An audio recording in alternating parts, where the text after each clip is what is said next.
Cheers. Hello, everyone, and welcome to Just Put Paint on It, your every Friday, whenever show. Friday at the 12 noon Toronto time show, where we sit down and hobby and chat and do things with awesome people from all over the world. I'm, of course, your host, Skari. This is Tanya, my wonderful co-host, and Scott, who runs a YouTube channel and is on social media, and really excited to have you on, Scott. Thank you so much for coming on.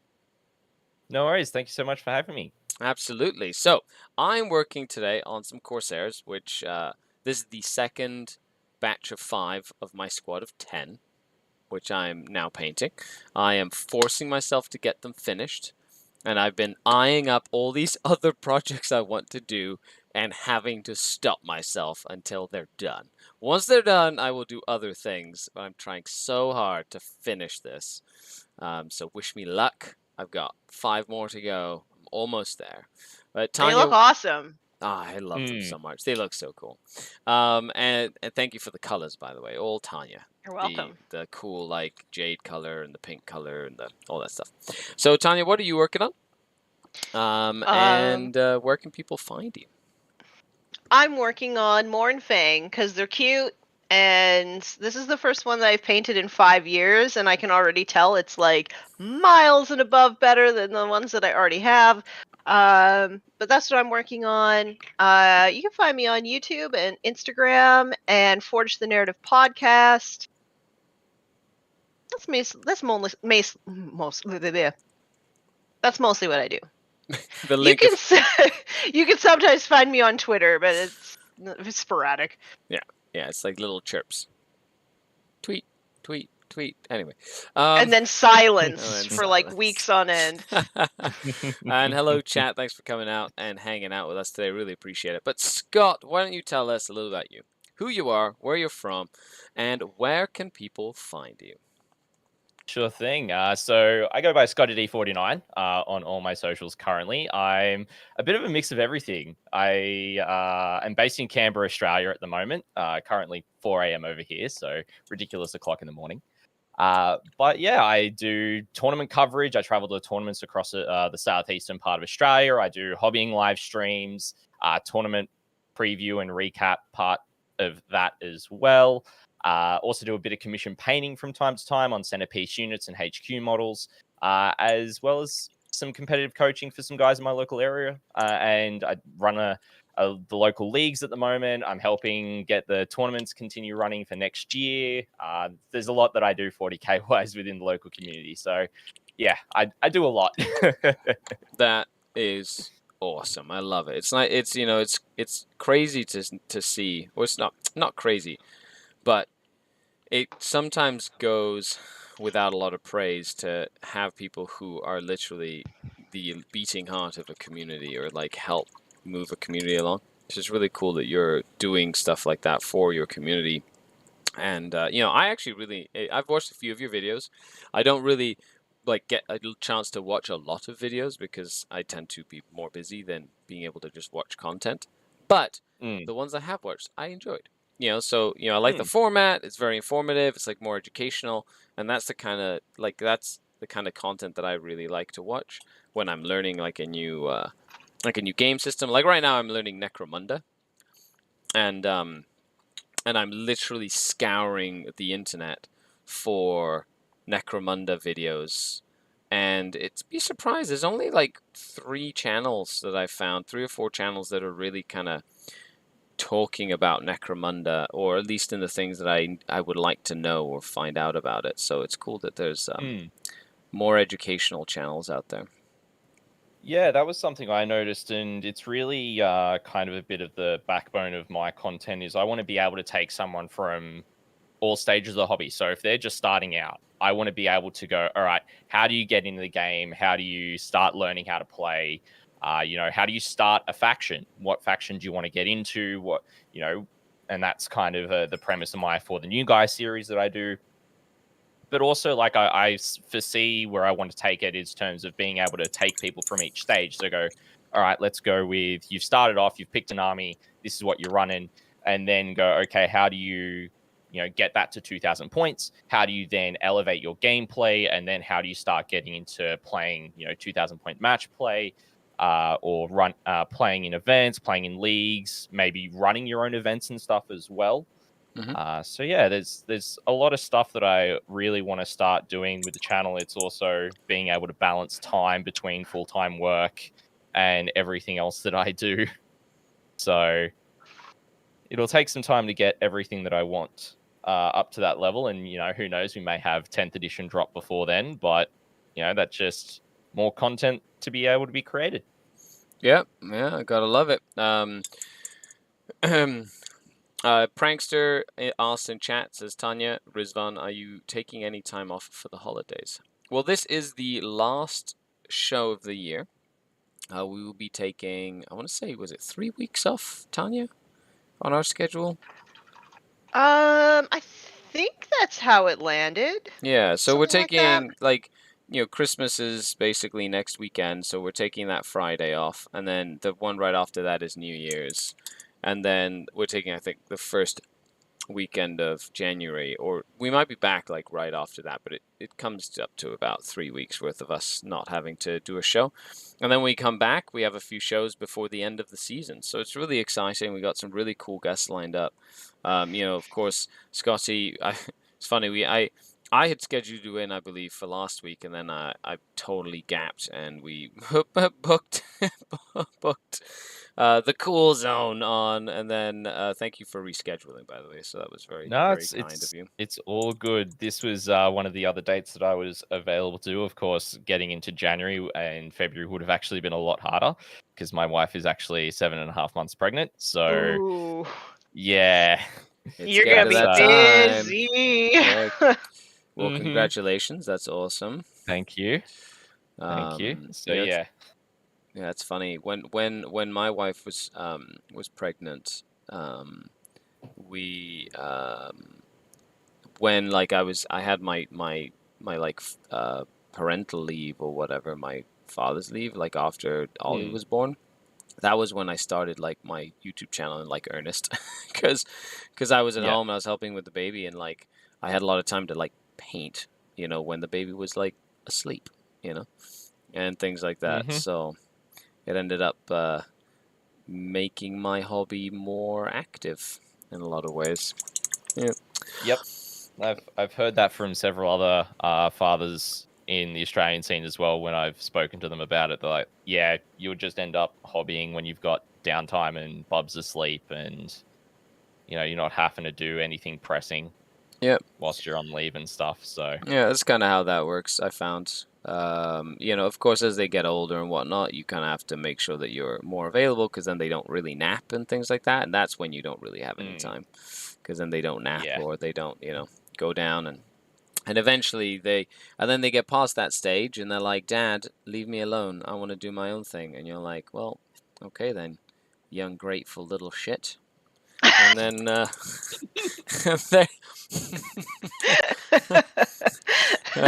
yikes. Actually, it's funny because Ollie's my son. I was like hanging out at home yesterday after school, and he's like in the kitchen, like trying to hide this like piece of paper he's like writing down for me. So I was like, okay, whatever. He's like doing something or whatnot. And then he comes in like, Dad, come into the kitchen, please. So I come into the kitchen, and he set up 2 chairs for my dining room in like an interview chair setup. It's like, please have a seat. I was like, okay. It's like, I'm going to interview you. I was like, that's hilarious, because he's learning about interviews at school, so he decided to interview me. He's like, when did you start playing Warhammer? I was like, this is hilarious. It was really cute. Nice. Prankster says, congratulations, Scotty. My sister just told us she's having twin boys. She'll have 3 kids under the age of 3. Ugh. Yeah, Holy no. I guess if you... Thanks, Prankster. I guess if you're going to have kids, and then you go, by the way, it's going to be twins or triplets, That's like... at the same time, you'd be like, awesome, but at the same time, you're like, oh, whoa. Like, I'd be terrified. I'd be like, oh. Yeah. Oh, yeah. I'm very fortunate that we are only having the one, having my having a son, so that's going to be exciting as well. Nice. Going to eventually have hopefully a gamer buddy, which will be nice. Yep, that's the hope. Like Ollie and I Mm. play Blackstone Fortress is like our main game. That and Age of Sigmar. Yeah, nice. So yeah, I don't play as much as he's more of a he's been into Tetris lately, like legit old school Tetris. Like Like with the Russian music and everything?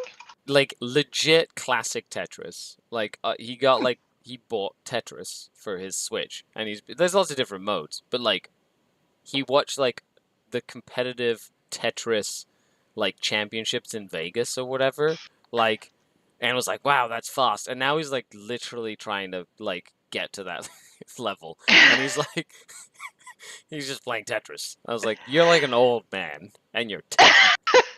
My grandma loved playing Tetris. My grandfather loved playing Tetris. Apparently, it's like it is the like most popular video game in the world.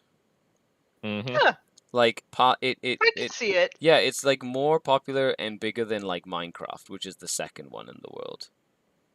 That's crazy. Yeah, I it's also nuts. love Yeah. that he's like got your competitive bug too. It's like, well, if I'm gonna do it, I gotta be the best. Yeah, exactly. Yeah, just full send. Yeah. Yeah. So Scott, how long have you been playing the game? Like, do you just play 40K? Do you play other systems as well? So I've been actually in the hobby for 16 years now. So I started back when I was 12. Yeah. A mate of mine, who I'm still best mates with, actually got me in a Middle Earth strategy battle game. Back then it Nice. was just Lord of the Rings. Yep. So I played that for 2 years, and I still played that after that, of course. But it then was 2008, and that's when Black Reach dropped with 5th edition 40K. And so I got into 40K then. I've been playing Space Marines pretty much the entire time since getting into 40K. I've tried and dabbled in many other armies. I've tried Orcs, I've tried Tau, but I found that my second army that I picked up was Deathwatch for the Marines.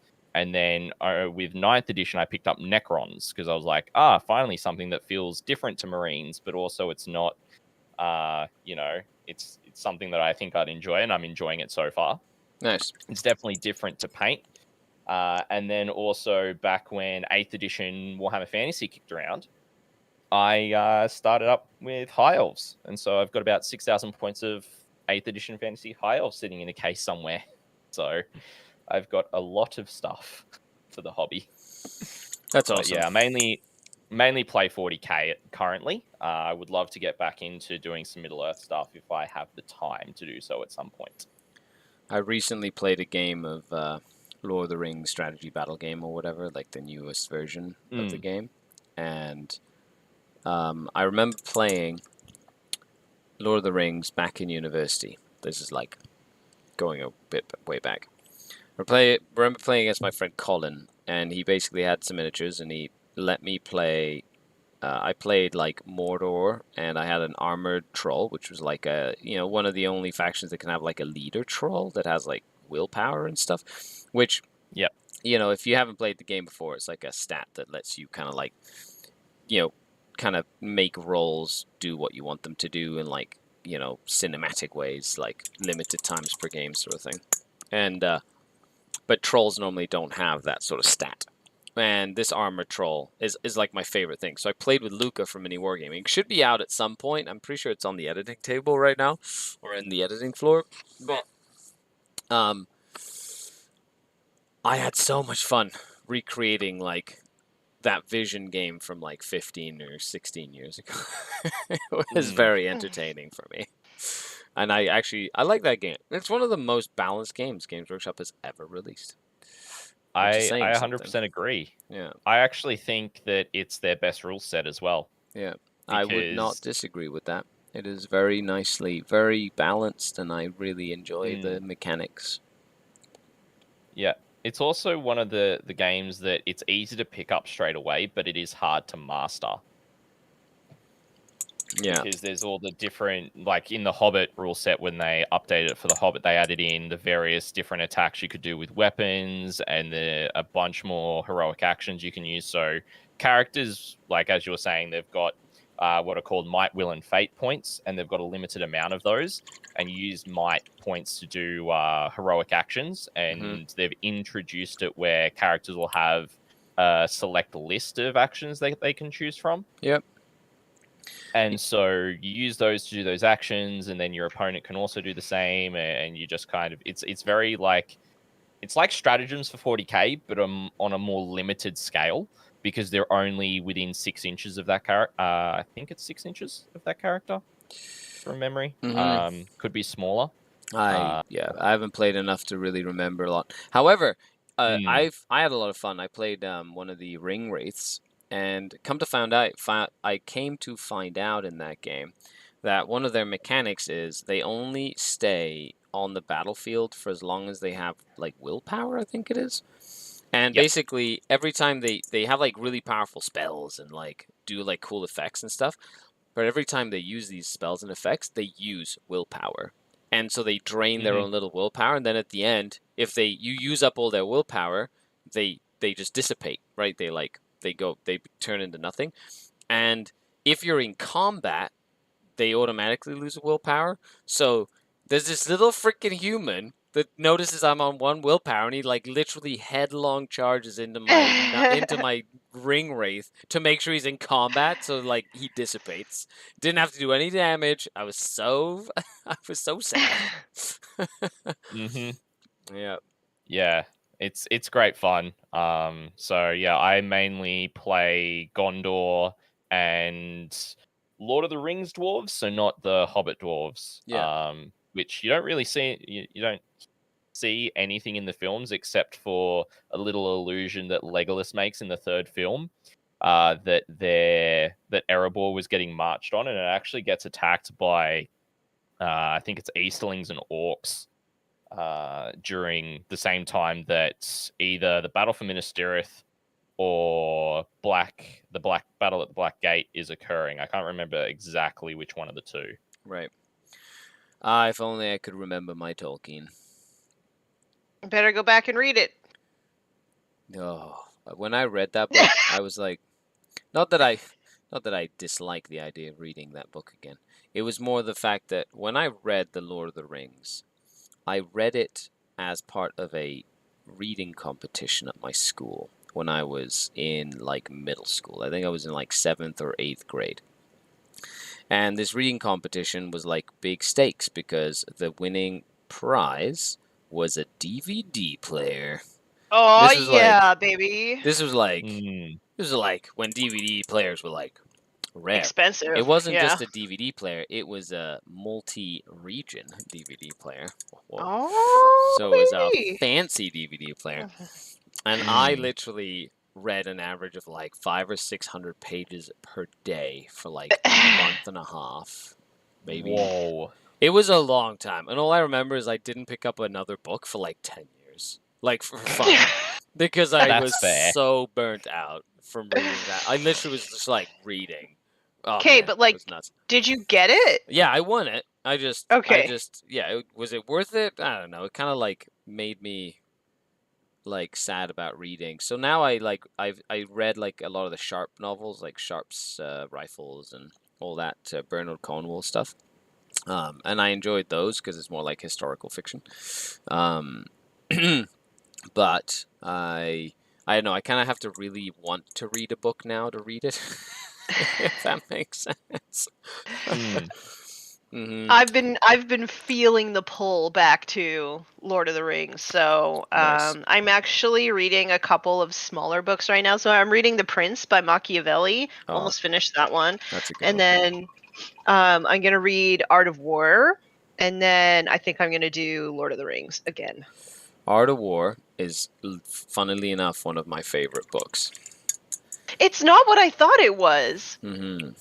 Like, it's just like, it's not a novel. It's not even like, it's like just like phrasings and maxims. Almost, that you kind of like want to, then you want to try to learn how to apply them, right? Yeah, it's Yeah. almost like it gives you like something to meditate on. Yeah. You know, it gives you like a prompt to meditate on. It's actually pretty cool. So I'm excited to pick that one up next week. It's funny how weirdly it is that I like use a lot of those things in 40k and every strategy game I ever play. I can't help Oh, it. maybe it'll make me good. Just meditate on the No. stuff. It won't make me good. Let's go into the chat real quick. Mm. Which comes first, 10th edition or Henry Cavill as Eisenhorn? Who knows? We'll see. I'm 10th assuming edition. 10th edition will come first. Yeah. Prankster says, I hope you both have a wonderful Christmas and New Year. Thank Aw, you, thanks, Prankster. Really Prankster. appreciate it. Same to you. Marker Corn says, also, Henry Cavill on Just Put Paint on It when? Whenever he answers my DMs. So I think it's really funny. So I had lunch with Raul Coley once, and now I get messages all the time from people who are like, "Hey, can you like get me a shout out on his Twitter?" I'm like, he doesn't even follow me on socials. I literally have no way of getting in touch with this dude.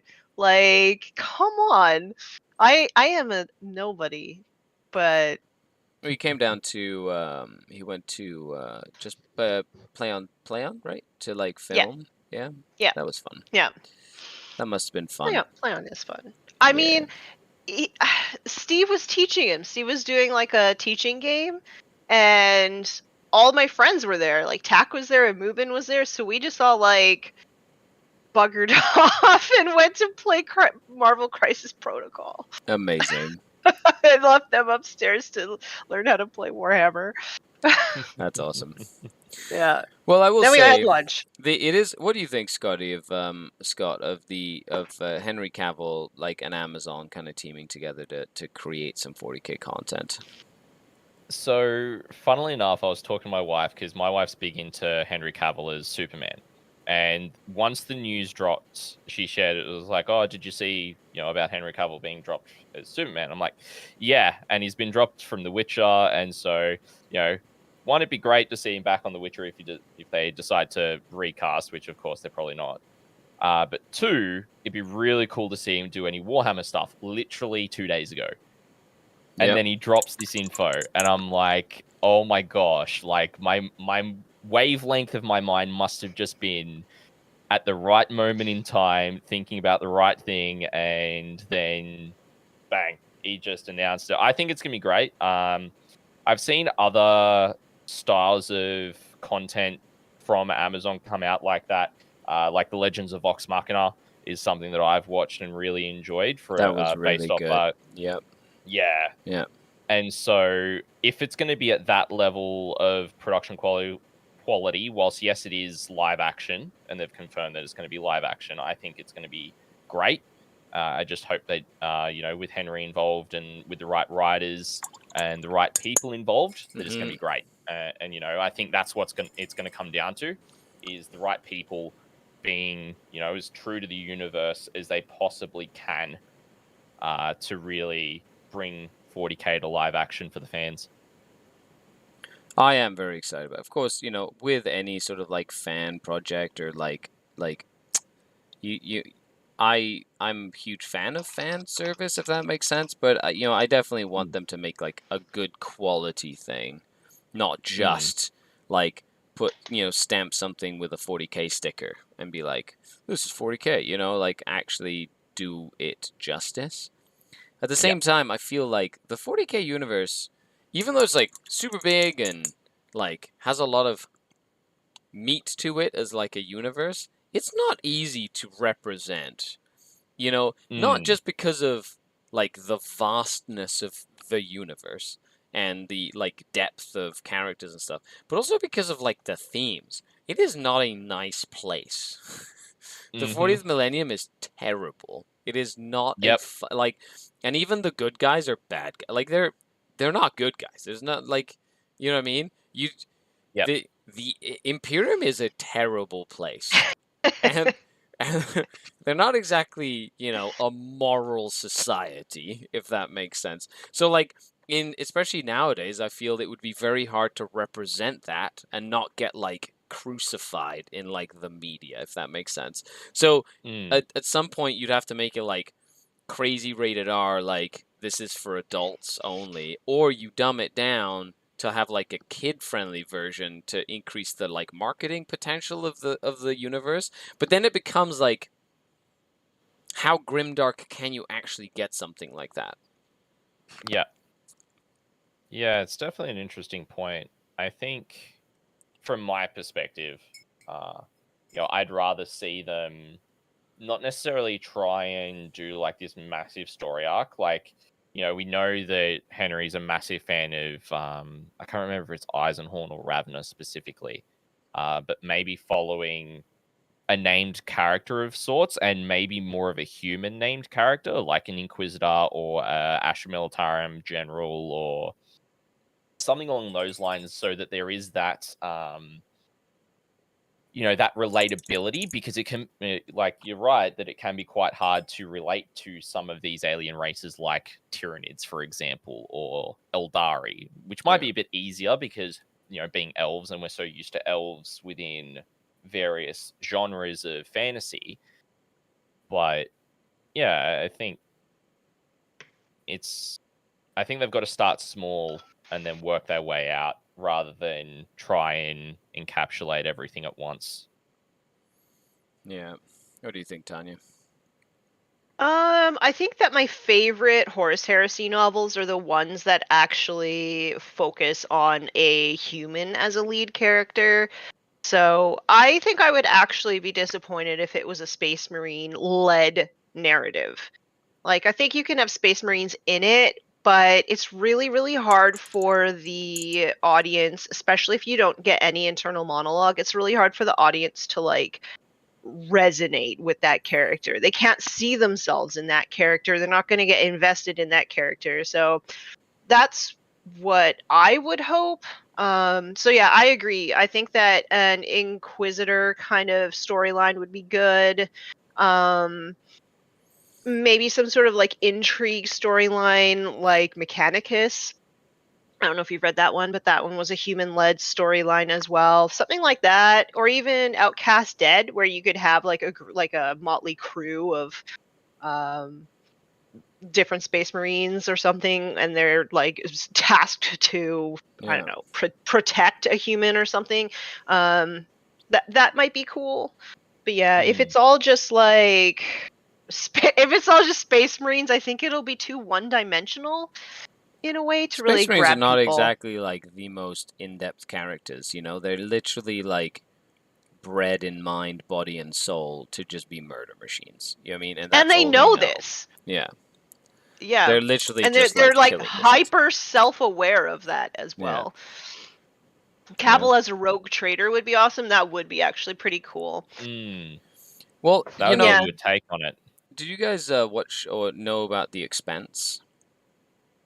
No, I tried to order the books, but they were like $200, and I was like, oh no. Okay, so the show, The Expanse, in my opinion, did a very good job of representing, sort of like that high risks, of like space conflict, and in a way that was like, it's not as you would expect it, like Star Wars-y. It's much more in depth because it's space. You know what I mean? Like, it's not exactly easy to like find people in space, for example. So I could see, and that I think that was done by Amazon as well. So I could see how they have like a framework to kind of use for like space combat and things. But like, even if it was like the story of a crew of, Imperial Navy crew on a big freaking ship of some sort that's like so big it's like a freaking city, like a giant continent of people literally flying through space, where they have like entire ecosystems in the bowels of the ship that like never see anything other than that ship, and like whole generations just live down there and have their own societies and stuff because these ships are so massive, right? Anyway, so it'd be really cool to see what they do, and hopefully, as Tanya said, they don't try too much and they just keep it to stuff that's believable but relatable. I think Yeah. too, it's easier to get the scale right of 40K if you're just a puny human. Like if you're just Yeah. following a puny human, then you can understand that like everything in the 40K universe is like ridiculously oversized. Everything is extra. So Yeah. that would be another reason to sort of keep it human Mm. led, I guess, in the story. Yeah. You Yeah. know, and it'd be cool for them not to just like go and fight like Tyranids right away or something. You know, it'd be more like I feel like it's more relatable to kind of showcase like in a hive city.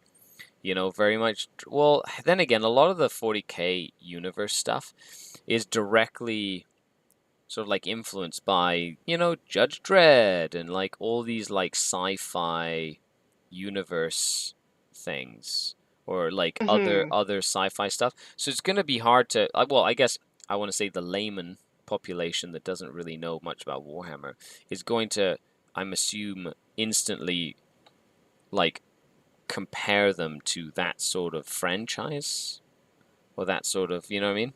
If they don't really know what else to Mm. compare them to. Another thing they could compare them to, and this is one of my personal favorite TV shows. It's a pretty old one now. Is Stargate. Hmm. Is something that they could relate it to, particularly for ship-to-ship combat, because there is a significant amount of ship-to-ship combat as you get into the later seasons of Stargate, in terms of SG-1. That'd be really So, interesting. mm, I think like the idea of an inquisitor is the best though, right? Because then through the inquisitor you could experience some of the more rare elements Yeah. of the Warhammer 40K universe cuz space marines are relatively rare. Most humans go their entire life without seeing one. Yep. But inquisitors, however, get to see all that stuff, right? They get to see like chaos cultists, they get to see like rogue psychers and stuff like that, whereas like most humans live horrifying lives within the imperial machine and like very rarely get out of like their work environment to live any Yeah. sort of like hmm interesting life. um I agree.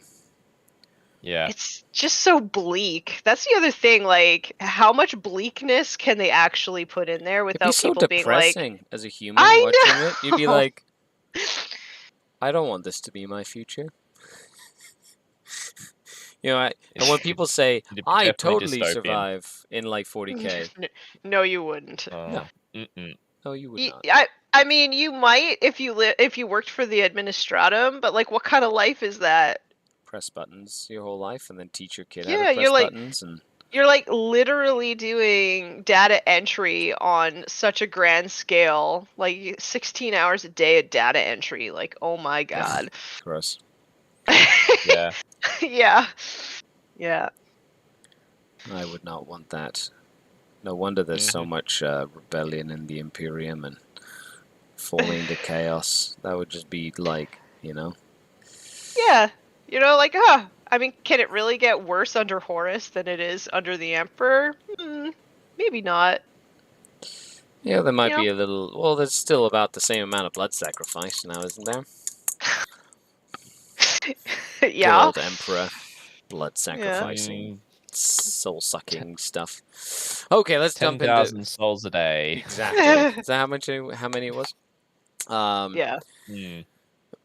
Seems like a nice dude. Who? Raul Coley. He Oh, is. nice. Yeah. He's just your typical nerd. Nurgle Matthew says new rumor today is Henry's team is collaborating with Nurgle Matthew. Wild. Well, if he is, that'd be amazing. Get me Yeah. involved. Couldn't have picked a better one. That's right. My Horus Heresy casting would have Cavill as Horus, Tom Hardy as the Emperor. Hmm. I think I don't think that he's like Mediterranean looking enough. I always see the Emperor as like dark haired. He's got like an aquiline nose and stuff. Mm-hmm. Yeah. You know, kind of like an Achilles sort of look. Yeah. Although he does put up a glamour, like he could be really ugly. You know? That is Because true. he just makes himself look how he wants to look. The Emperor? Yeah. Yeah, I guess he is like super powerful that way. Yeah. Silver dust, that's what you need. Blow it in his face. No shape-shifting for you. Ooh, see Alexander Siddig as the Emperor. I could kind of see that.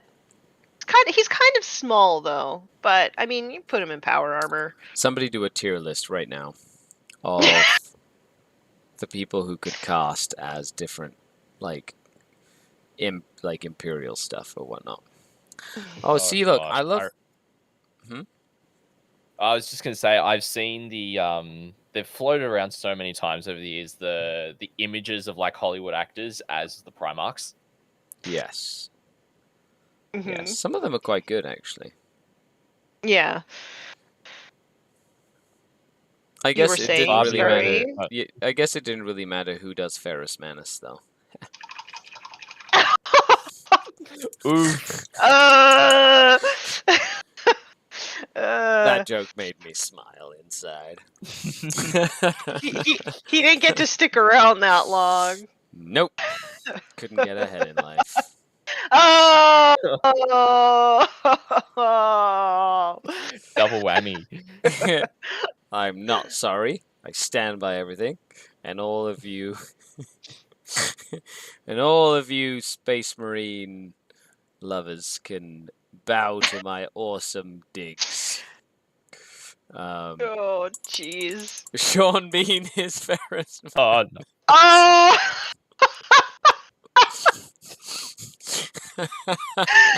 Perfect. Yes. Yes, we can continue the Sean Bean tradition of just dying in every movie he's ever in. I don't.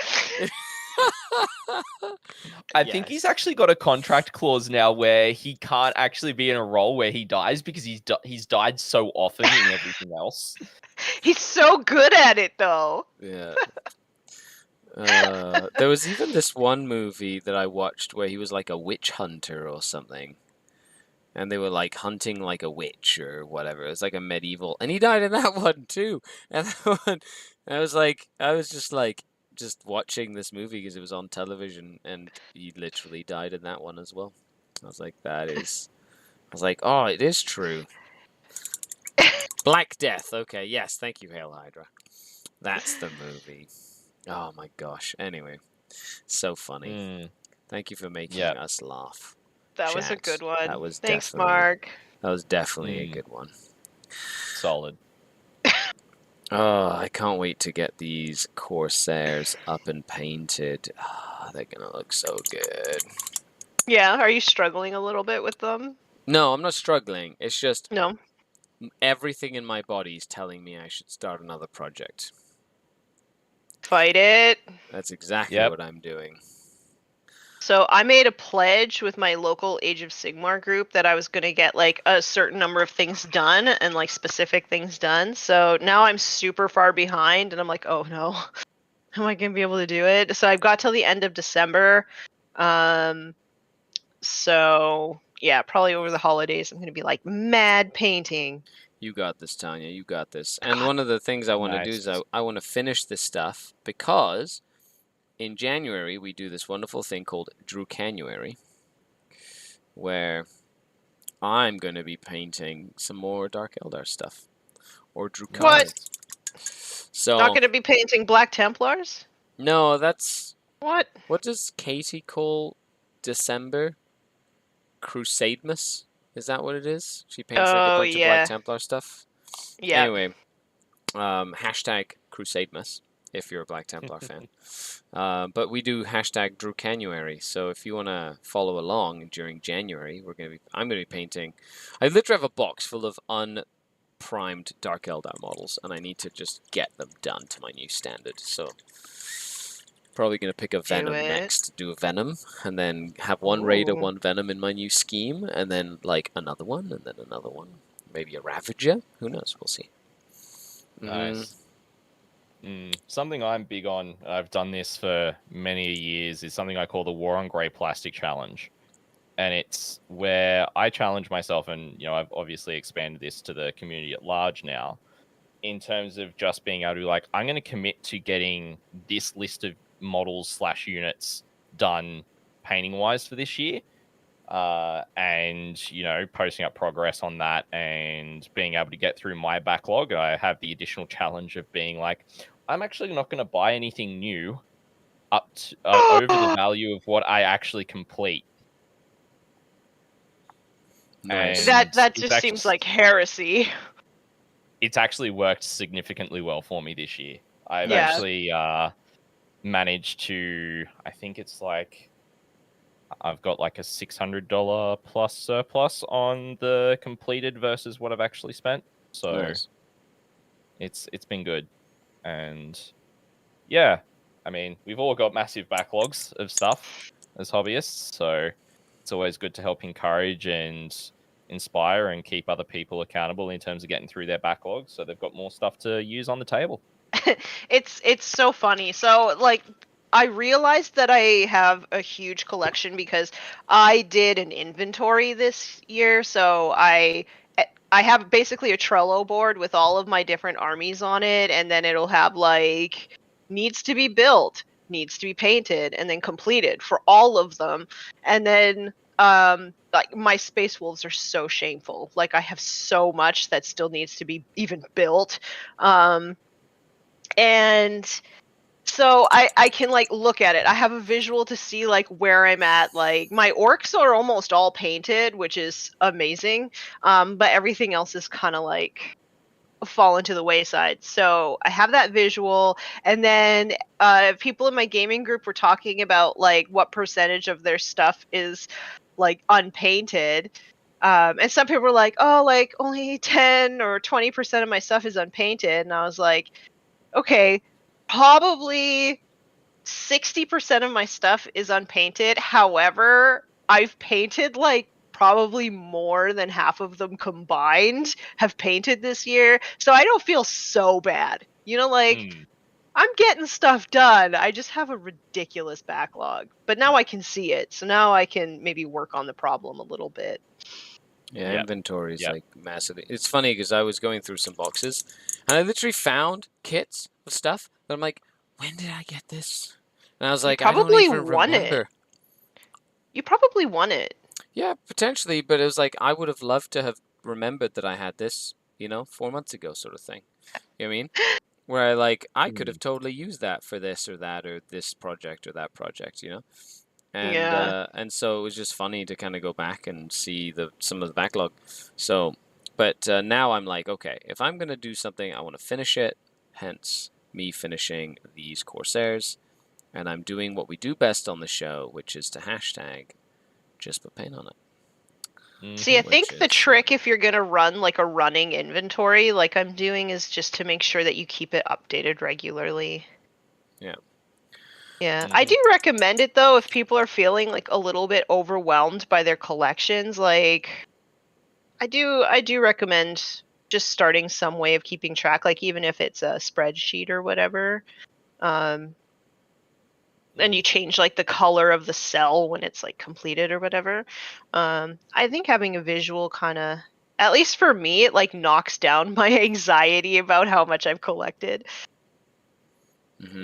Makes sense. I think it's also important to find how you best hobby as well. You might find that sitting down to do a unit of 10 Space Marines and batch painting them all at once, I learnt this the hard way. It just gets so tedious when you get to certain stages of your painting process. And so it's okay, I now actually only do at most 5 models at a time. Right now I've been working on my Primaris Incursors for my Space Marines. And so it's just, okay, we're working on these 5. I've still got another 5 that need to be done. And it's all right, cool. I'll just get to those guys at some point. And you do all the stages on these 5, and it just helps with that sense of accomplishment. And it actually, I find personally, it gives me that drive to keep on going with the next project that I'm working on. Or if I'm working on multiple projects at once, it'll give me that drive to be okay, I've finished one. I'm keen to see the other one also get finished that's in progress. Yeah, and I'm kind of the opposite. So I like to take like big blocks of that inventory and like move it over into the completed category. So I like to do big batch paint. So I'll do like a big batch paint where I'll do like 20 or 30 of inventory. And then I'll like pat myself on the back and like let myself paint a few characters because those are fun. And then I'll go back and batch paint like a bunch of infantry again. And for me, that's good because like then I can fill up my shelves faster and I feel like I'm accomplishing more. But I do realize that a lot of people can't like sit there and like batch paint that many things. But I never used to do that until I started playing orcs, and then I was like, I have to get through this stuff. How am I gonna do this? Yeah. Makes sense. Yeah. I batch paint. Usually Space Marines are the thing I batch paint. And then it's mainly just the fact that once all the silver's done, it's a lot easier. So I tend to batch paint like specific colors when I'm doing like certain armies. And I'll go, okay, I need to do all the color on one, all the color in the other, like the silver or the gray or whatever it is, and then I'll slow down. But if I don't, I'll never get it done. Yeah. Like I'll still batch paint, like when I'm doing the 5, I'll still do all the colors on for one particular color on each of the 5 and then move through that way. I still find that's like still a really good way rather than going like, okay, I'm going to get all the colors base coated on this one model and then I'm going to do all the base coats on this other model. It's, I think once you get to like doing touch-ups or doing washes or everything, even washes, you can do the various colors on every model. At the same time, I think, touch-ups and highlights is where I find doing it model by model is a bit easier. Yeah, I would agree with that too. So I mix a lot of my highlights, and so in order to make sure that they kind of look somewhat similar from model to model, I will do all of the colors on the batch. And I usually, like, if you see on this guy, like, I'll do like one part all the way up to the highlights, and then I move on to something else. Like, I don't know, that just sort of works for me. Just, I think because I mix the paints, right? So I can keep the paints for a longer period on the wet palette, and yeah. Yep, that makes sense. So, Scotty, do you have any projects coming up down the pipeline, or anything you'll be doing for the channel and other things for folks at home to kind of keep in mind when they go and check your stuff out? Yeah, so I guess something that I'm working towards, obviously with the event coverage, there's not much of that happening over here in Australia, and so I've actually been getting to a point where I'm getting asked to do more events than I can cover. So I'm actually in the process of working on a rebrand and working on building some teams to help me cover and commentate various events around the southeast of Australia so that I'm no longer a one-man show doing all of this stuff, particularly events, because it is such a slog. But yeah, outside of that, just keeping on trucking with the series that I'm working on with the For the New Guy stuff is probably the big one. I'm looking to do every faction in the game for that. Obviously I'll probably have to restart at some point when it comes to doing 10th edition stuff as well when that ends up dropping, but we can guess, but we don't know exactly when that's going to happen. So I'm just going to keep on trucking through with that. And yeah, just trying to, bring the Australian competitive scene to the rest of the world because, we did win the WTC this year and, want to make sure that we, have something off the back of that people can continue to keep track of how the Australian scene's going as well. That's awesome. Yeah, the Australian team crushed it this year. They did so well. So something that I noticed is that like North American commentators are always like, they look at like the lists and stuff from Australian events and they're like, what the the heck is this? Like, a lot of times they just can't figure it out because the meta is just so different. So for me, it was awesome to see you guys win it after, like, I don't want to say getting no love from North America, but maybe North America not giving you the time that you deserve for them to figure out your meta and figure out why things are working. It was really good for me. It swelled my heart to see that. Yeah. Yeah. No, we were all over here in one of the, I'm sure in multiple Discords, we were all cheering the team on. I remember I was sitting on my couch looking at BCP, just going, where are the scores? Where are the scores? And just waiting for them to update and be like, I want to see the guys go far. Because I'm mates with a couple of guys that are on the team and such that won this year. And, I think Eric, the captain, did a lot of work in terms of list construction and all that. Like, he's just... We like to say this in the Australian scene about Eric. He creates Eric lists, and he just plays 40k different. Like, he's just insane in terms of what he runs and how he builds things. So, which is a skill in and of itself. Hell Hydra says it's a very different game when you're upside down. It is. It is. Sixes are ones, and ones are sixes, and everything's just upside down. It's crazy how that works. Joke. Yep. Well, that's really, really cool to hear. I love it. Now, are you doing streams, or is it more like breakdowns of the events, or kind of like how is it that you mainly showcase the what people are doing in your meta? So I will mainly, like, when I get the opportunity to, and obviously with this team, we'll be trying to cover as many GT level tournaments in the country as possible, and be able to bring that coverage out, like doing it live, but also doing like previews, looking at lists, looking at the meta, looking at the top players, and also recapping, seeing how the top 5 went, what they went up against, our thoughts on those games. And then also, like, because, on Twitch, the videos only stay up for 14 days afterwards. So I actually take them, I save the recordings and I put them up on YouTube sequentially every week, put one up every week. So then that way it's not like, oh, you're getting bombarded with 5 different tournament games all at once. It's like, no, you can enjoy one per week. And so, yeah, just really be able to provide that content for people who want to sit down and watch tournament games in their own time that mightn't be able to join the live stream or mightn't be able to, catch the preview or the recap, that they can see what's going on in real time in their own time. Well, that's awesome to hear. That's great. I love it. It's especially for folks who want to learn more about competitive 40k and kind of dive into a lot of the mentality of competitive 40k. I highly recommend that style of content. What you're doing is great for folks as well. Hello, Unhexable. What's going on?